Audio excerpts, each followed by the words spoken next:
Day 1023, just leaving my first coffee with someone from church, one of my X18 guys who's in my discipleship group.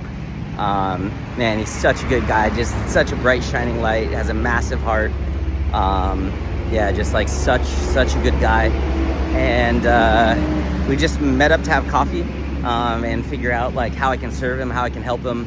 And we were talking about how believers, they go to church and they get excited, they get inspired, but they need help taking what they've learned and actually applying it and making it practical. Like, how do you take the principles of the Bible and the principles of God's teachings, and how do you make it practical? How do you actually turn it into a tangible action or system or process?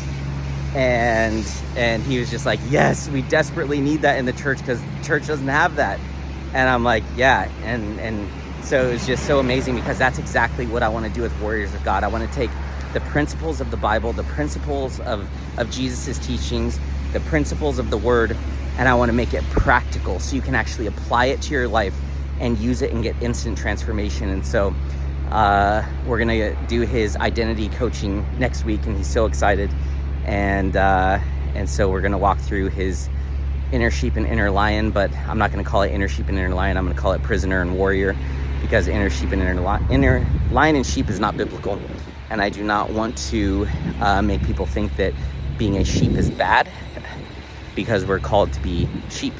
Like, that is, like, Jesus is our shepherd and his sheep know his voice. And so sheep is not a bad thing in the Bible, it's a bad thing in society.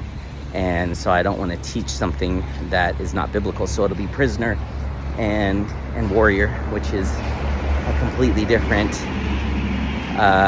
identity, but same principle. So he's so excited. I'm so excited for him. It's going to be so powerful and transformational. And so we'll get that done. And yeah, that'll be next week. I don't know what God's doing. I know that this guy, though, he's 100% a warrior. Like 1,000%. Like, he's such a bright shining light, such a good guy, and just so real and transparent and authentic, and just like shines. And so yeah, I'm really excited to be able to help him and just see what God does. So now I'm gonna go to church. I have a coaching session with one of the warriors coming up, and then I got a message all these people about baptism, so I need to go do that too.